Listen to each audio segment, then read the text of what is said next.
नमस्कार, स्वागत है आप सबका दिन भर की तमाम बड़ी और अहम खबरों के साथ। मैं हूं कवींद्र। शुरुआत हेडलाइंस से। राज्यसभा में प्रधानमंत्री ने नोटबंदी का किया बचाव। कहा, ईमानदारों को हक दिलाने के लिए भ्रष्टाचारियों पर सख्ती जरूरी। कांग्रेस का वॉकआउट।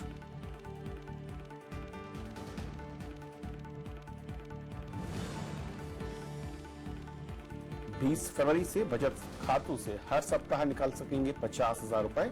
13 मार्च से नकद निकासी पर खत्म होगी पाबंदी। नीतिगत ब्याज दरों में बदलाव नहीं।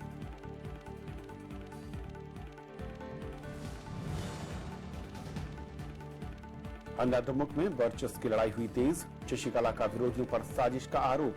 पनीरसेल्वम ने किया बहुमत का दावा।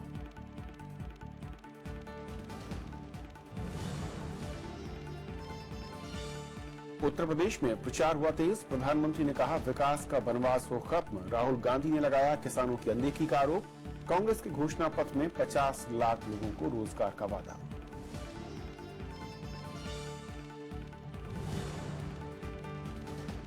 कोलकाता हाईकोर्ट के जज सीएम कर्णन को सुप्रीम कोर्ट का नोटिस। अवमानना मामले में 13 फरवरी को पेश होने का निर्देश। न्यायिक और प्रशासनिक काम करने पर पाबंदी।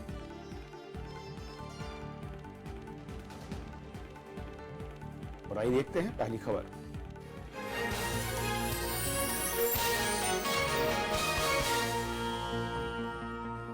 राज्यसभा से आज राष्ट्रपति के अभिभाषण से जुड़े धन्यवाद प्रस्ताव को मंजूरी मिल गई।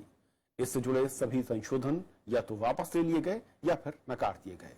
इससे पहले प्रधानमंत्री नरेंद्र मोदी ने चर्चा का जवाब देते हुए नोटबंदी के फैसले को देश हित में लिया गया फैसला करार दिया। मनमोहन सिंह पर दिए बयान के बाद कांग्रेस ने वॉकआउट किया, तो वहीं संशोधन के दौरान सरकार के रवैये से नाराज होकर टीएमसी, जेडीयू और वाम दलों ने भी वॉकआउट किया।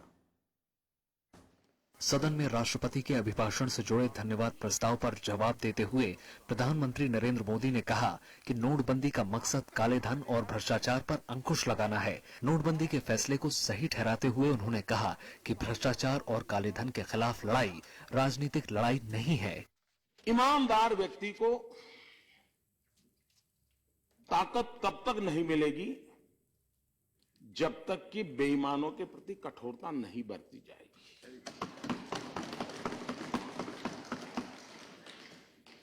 और इसलिए इन कदमों का अल्टीमेट लाभ ईमानदार शक्तियों को बल मिलने वाला है, ऐसा हमारा स्पष्ट मत है। प्रधानमंत्री ने कहा कि दुनिया में कहीं इतना बड़ा फैसला नहीं हुआ। उन्होंने कहा कि नोटबंदी का फैसला विश्वविद्यालयों के लिए अध्ययन का विषय हो सकता है।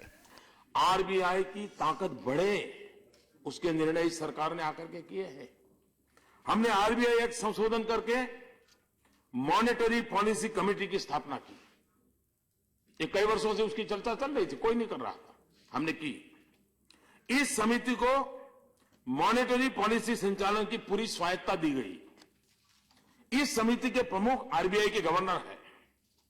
आरबीआई के 2 अधिकारी के अलावा 3 विशेषज्ञ इसके सदस्य हैं। इस समिति में केंद्र सरकार का एक भी सदस्य नहीं रखा गया। हालांकि प्रधानमंत्री के जवाब के बीच अवरोध भी पैदा हुआ। पूर्व प्रधानमंत्री मनमोहन सिंह के ऊपर टिप्पणी का कांग्रेस ने विरोध किया। बाद में कांग्रेस के सभी सांसद सदन से वॉकआउट कर गए। इससे पहले कांग्रेस ने आरोप लगाया कि नोटबंदी के फैसले की वजह से लाखों मजदूर बेरोजगार हुए हैं। ठीक है, जरूर पता नहीं कब होगा। अभी जीडीपी टूटी है, वित्त मंत्री कहते नहीं, दुनिया कहती है टूट रही है।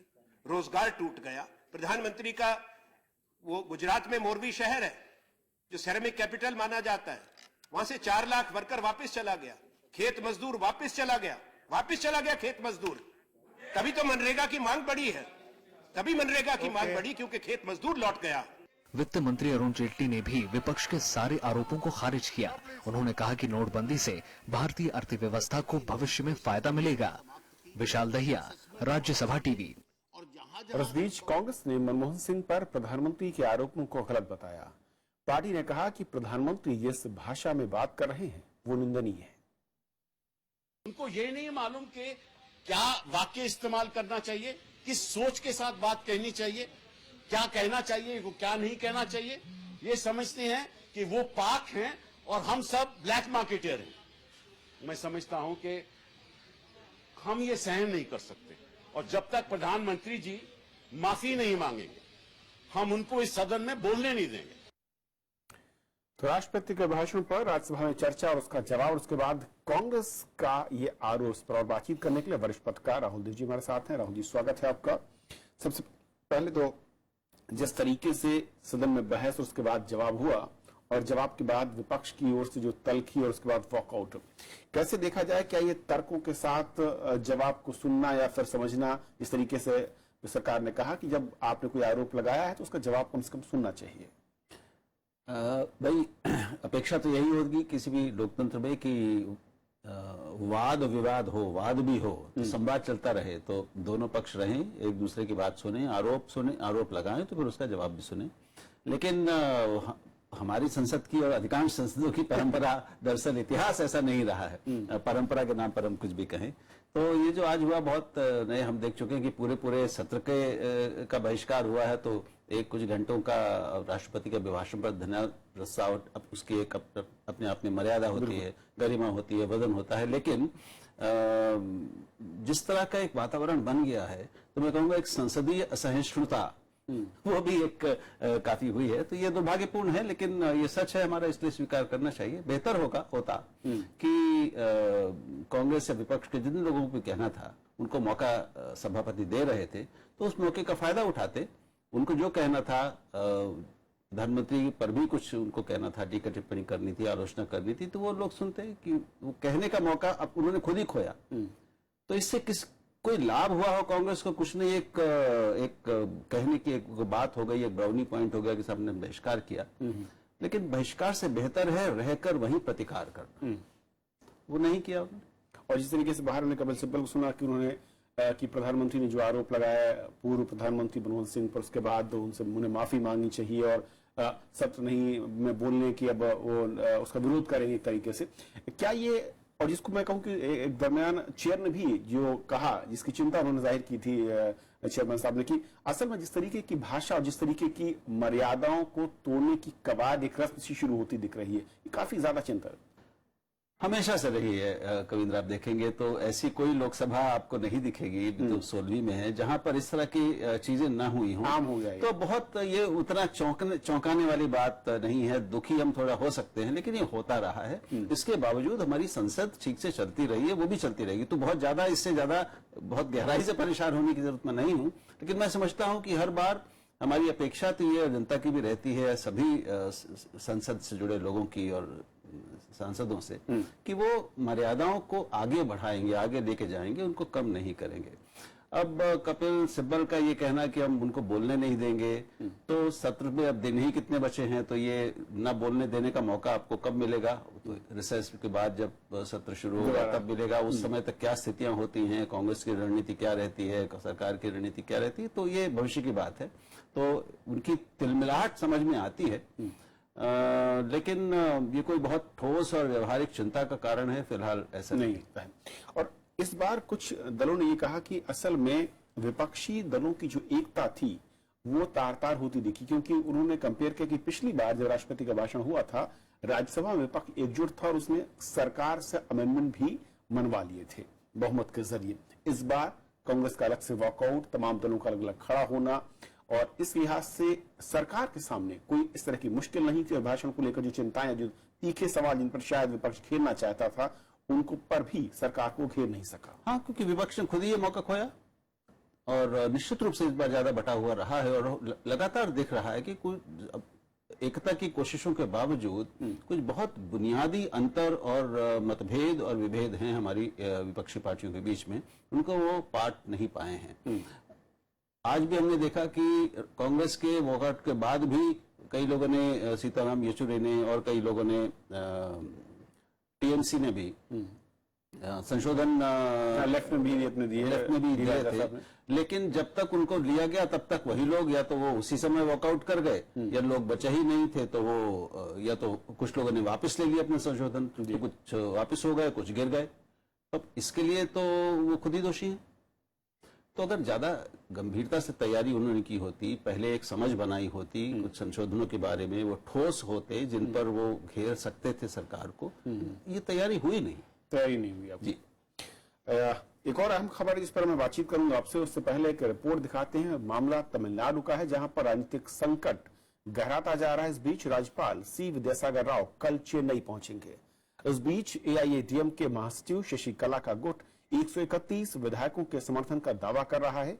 इन विधायकों को अज्ञात स्थान पर रखा गया है। वहीं मुख्यमंत्री ओ पनीरसेल्वम ने विधानसभा में बहुमत साबित करने का दावा किया है। मुख्यमंत्री ने जयललिता की मौत की वजहों का पता लगाने के लिए एक आयोग बनाने का भी ऐलान किया है। एआईएडीएमके में खुली बगावत के बावजूद वीके शशिकला जीत के प्रति आश्वस्त हैं। पार्टी विधायकों के साथ बैठक में उन्होंने कहा कि बगावत से वो झुकने के लिए तैयार नहीं हैं। शशिकला ने ओ पनीरसेल्वम पर साजिश रचने का आरोप लगाया। That DMK forces are doing all this get drama. He wants to go to Delhi, meet the Rashtrapati and also Home Minister. He sought the appointment. That means he want to see that he is trying to form the ministry. That may not be possible. He will be totally free. इससे पहले ओ पनीरसेल्वम ने मुख्यमंत्री पद से इस्तीफा वापस लेने की बात कही।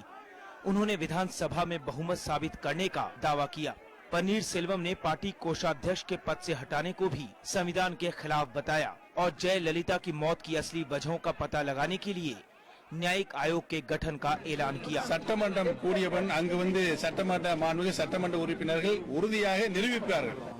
डीएमके ने शशिकला के आरोपों को खारिज किया। पार्टी के कार्यकारी अध्यक्ष एम.के. स्टालिन ने कहा कि एआईएडीएमके की आंतरिक कलह से डीएमके का कोई लेना देना नहीं है। उन्होंने जयललिता की मौत की वजहों की जांच के लिए आयोग के गठन का स्वागत किया। It's within their party and they have to actually look in to their own party and make corrections. It's no point in blaming DMK. Why would DMK be? We are prepared to face elections and come the right way. केंद्र सरकार ने कहा कि पूरे घटनाक्रम में उसकी या बीजेपी की कोई भूमिका नहीं है। राज्यपाल जी संविधान के अनुसार और जो अभी परंपरा के अनुसार और वहाँ का लीगल एक्सपर्ट्स का ओपिनियन लेके वो सही समय पे सही निर्णय करेंगे। कांग्रेस राज्यपाल के तमिलनाडु नहीं लौटने पर सवाल उठा रही है। Why he has gone to Delhi? I don't know. Then from there, why he went to Bombay? Why is not coming here? Why they are delaying it? I think central government, Modi's government is playing a dirty game.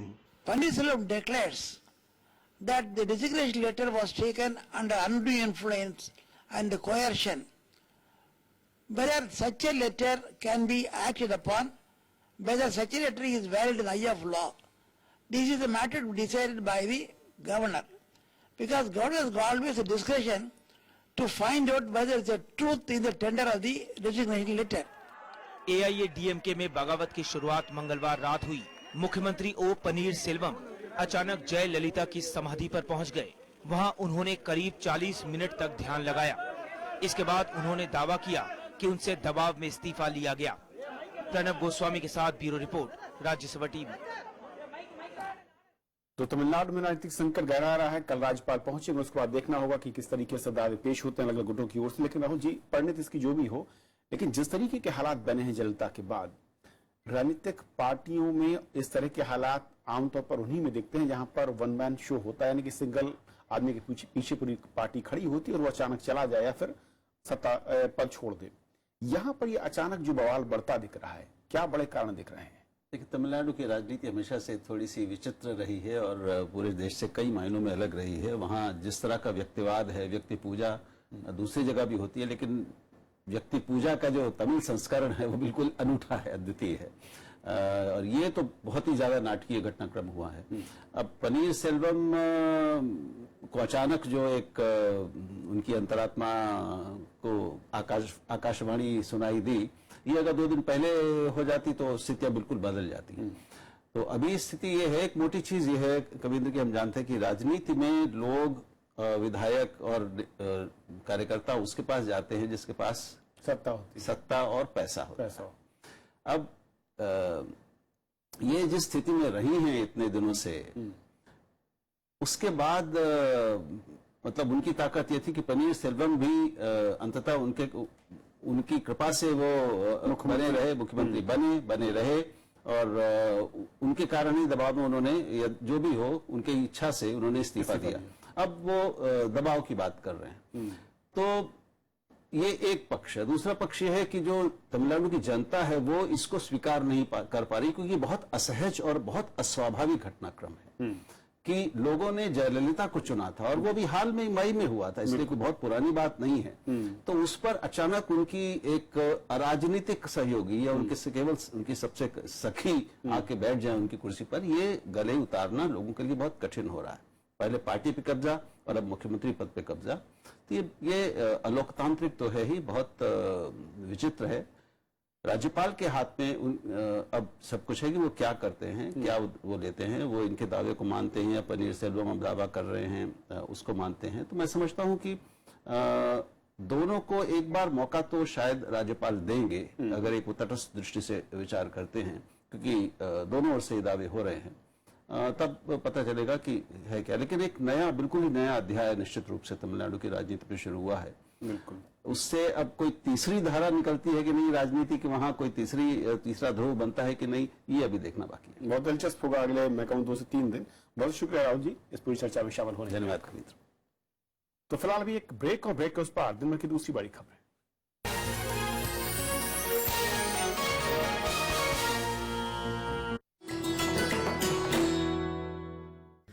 MC Mary com सफलतम भारतीय महिला मुक्केबाज, विश्व championship में 5 स्वर्ण और 1 रजत, London Olympics में कांस्य और एशियन गेम्स में कांस्य पदक विजेता। 5 फीट 2 इंच लंबी मैरी को किया जाता है दुनिया की सफलतम महिला मुक्केबाजों में शुमार। खेलों में वरिष्ठ योगदान के लिए उन्हें मिले हैं पद्म भूषण, अर्जुन अवार्ड और राजीव गांधी खेल रत्न पुरस्कार।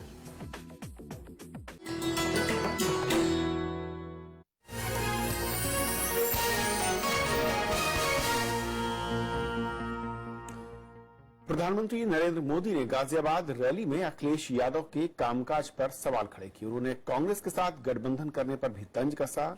उन्होंने दावा किया कि राज्य में बीजेपी की सरकार बनने के बाद विकास का वनवास खत्म होगा।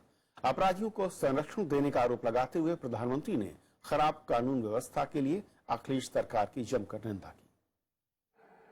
उत्तर प्रदेश में सभी दलों ने पूरी ताकत झोंक दी है। प्रधानमंत्री नरेंद्र मोदी ने बुधवार को गाजियाबाद में रैली की। उनके निशाने पर समाजवादी पार्टी और कांग्रेस गठबंधन रहा। प्रधानमंत्री ने कहा कि अखिलेश डरे हुए हैं, इस वजह से कांग्रेस का सहारा लेने को मजबूर हैं।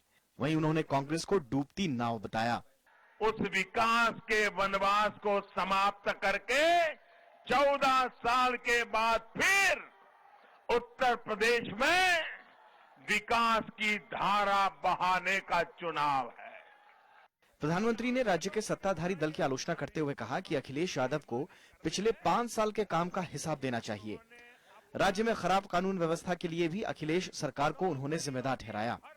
जब 2019 का चुनाव आएगा, ये मोदी सामने से आकर के हिसाब देगा, सामने से आकर। अभी तो जिम्मेवारी आपकी है, आप जवाब दीजिए। आपने उत्तर प्रदेश की जनता की भलाई के लिए क्या काम किया? पश्चिमी उत्तर प्रदेश में पहले 2 चरणों में 11 और 15 फरवरी को चुनाव होना है। पहले चरण के मतदान में मेरठ सहारनपुर मंडल की 73 सीटों पर वोटिंग होगी। Bureau report, Rajya Sabha TV. Congress ने आज उत्तर प्रदेश के लिए घोषणा पत्र जारी किया, जिसमें किसानों, युवाओं पर खास ध्यान दिया गया है। साथ ही महिलाओं के लिए भी कई योजनाओं का जिक्र है। उधर कांग्रेस उपाध्यक्ष राहुल गांधी ने पश्चिमी उत्तर प्रदेश में 4 चुनावी जनसभाएं कर प्रधानमंत्री पर किसानों की अनदेखी का आरोप लगाया। कांग्रेस उपाध्यक्ष राहुल गांधी ने भी हाथरस, खुर्जा, हापुड़ और गाजियाबाद में चुनावी जनसभाएं की। उन्होंने प्रधानमंत्री की नीतियों की जमकर आलोचना की। राहुल गांधी ने कहा कि प्रधानमंत्री लगातार किसानों, गरीबों और युवाओं की अनदेखी कर रहे हैं। उन्होंने नरेंद्र मोदी पर सिर्फ बड़े कारोबारियों और अमीरों के हितों में काम करने का आरोप लगाया। किसान अपना खून पसीना देता है, यहाँ आलू उगाता है, यहाँ इतना बनता है, आप खून पसीना देते हो, मगर फायदा आपको नहीं मिलता।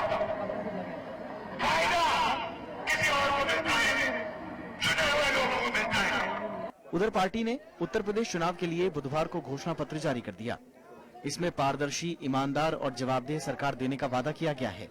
घोषणा पत्र में उत्तर प्रदेश कौशल और रोजगार मिशन शुरू करने और अगले 5 साल में 50 लाख युवाओं को रोजगार देने का जिक्र है। समाज के हर एक वर्ग को बराबर के अवसर प्राप्त किए जाएंगे। विशेष रूप से किसानों, मजदूरों, वर्कर और जो गैर संगठित संस्थाएं हैं, उनके लिए अलग अलग कार्यक्रम बने हैं। कानून व्यवस्था के मोर्चे पर कांग्रेस ने नफरत फैलाने वाले लोगों के खिलाफ एक नया कानून बनाने का वादा किया है। इसके अलावा पुलिस लोकपाल की नियुक्ति करने और बड़े पैमाने पर जेल सुधार का भरोसा भी दिया गया है। इसके साथ ही कमजोर तबकों को आर्थिक सहायता, बैंक लोन, किसान कर्ज माफी और किसानों को सस्ती बिजली, पंचायतों में महिलाओं को 50% आरक्षण का भी वादा किया गया है। सामाजिक व्यवस्था के अंदर किस तरह से समाज के हर व्यक्ति को सरकार के साथ में सीधा जोड़ा जाए, उस तरह के प्रावधानों को ज्यादा छूट दी जाएगी।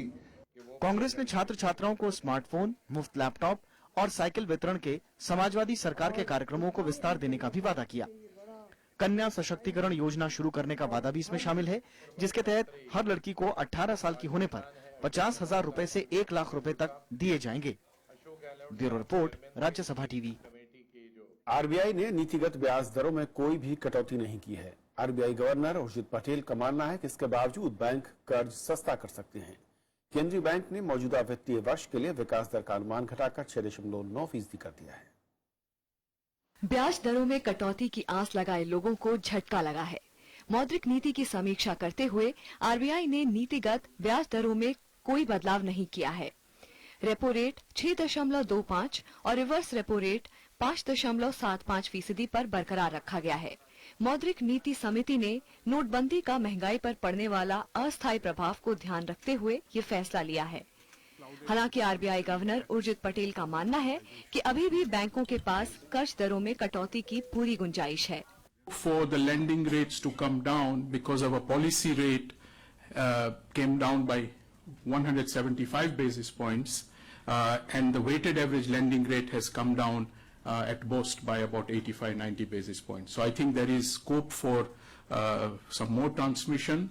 आरबीआई ने मौजूदा वित्तीय वर्ष के लिए विकास दर का अनुमान घटाकर 6.9% कर दिया है।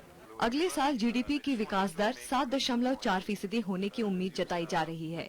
जनवरी से मार्च के बीच महंगाई दर 5% से नीचे रहने का अनुमान जताया गया है। We need to move closer to 4. Secondly, the non-food, non-fuel part of the CPI index has been stubborn at about 4.8, 4.9 since September. RBI ने नोटबंदी के बाद बचत खाते से निकासी की सीमा को 13 मार्च के बाद खत्म करने का ऐलान किया है। पहले दौर में 20 फरवरी के बाद 24,000 की सीमा को बढ़ाकर 50,000 रुपए किया गया है। ऑनलाइन धोखाधड़ी रोकने के लिए साइबर सुरक्षा के उपाय सुझाने के लिए आरबीआई ने एक कमेटी बनाई है। इसके अलावा केंद्रीय बैंक ने अपना प्रवर्तन विभाग बनाने का फैसला किया है। Kriti Mishra, Rajya Sabha TV. Supreme court की 7 जजों की बेंच ने कोलकाता हाई कोर्ट के जज जस्टिस CS कर्णन को अवमानना का नोटिस जारी किया है। 13 फरवरी को बेंच के सामने उन्हें पेश होने का आदेश दिया गया है। सुप्रीम कोर्ट ने जस्टिस कर्णन को फिलहाल कोई भी न्यायिक या प्रशासनिक काम न करने को कहा है। साथ ही उनके पास मौजूद सभी फाइलें हाई कोर्ट के रजिस्ट्रार को लौटाने का निर्देश दिया गया है। विवादों में रहने वाले जस्टिस कर्णन ने प्रधानमंत्री को चिट्ठी लिखकर हाई कोर्ट और सुप्रीम कोर्ट के कई जजों पर करप्शन के आरोप लगाए थे। सरदार सरोवर बांध प्रोजेक्ट के विस्थापितों को आज सुप्रीम कोर्ट से बड़ी राहत मिली है। कोर्ट ने 681 विस्थापित परिवारों को 60 लाख प्रति 2 हेक्टेयर के हिसाब से मुआवजा देने का आदेश दिया है। विस्थापित परिवारों को मुआवजा राशि ग्रीवांस रिड्रेसल अथॉरिटी के जरिए मिलेगी। विस्थापितों की ओर से 1 महीने में जमीन छोड़ने के हलफनामे के बाद ही यह मुआवजा उन्हें मिलेगा। भारत का मानना है कि परमाणु आतंकवाद अंतर्राष्ट्रीय खतरा है और उसको नजरअंदाज करना खतरनाक हो सकता है। भारत ने कहा है कि परमाणु हथियार आतंकवादियों के हाथों में पहुंचे इससे पहले दुनिया के देशों को आपस में मिलकर इसके खिलाफ एक रणनीति तैयार करनी चाहिए। विदेश सचिव S जयशंकर ने परमाणु आतंकवाद से जुड़े अंतर्राष्ट्रीय सम्मेलन में भारत का पक्ष रखा।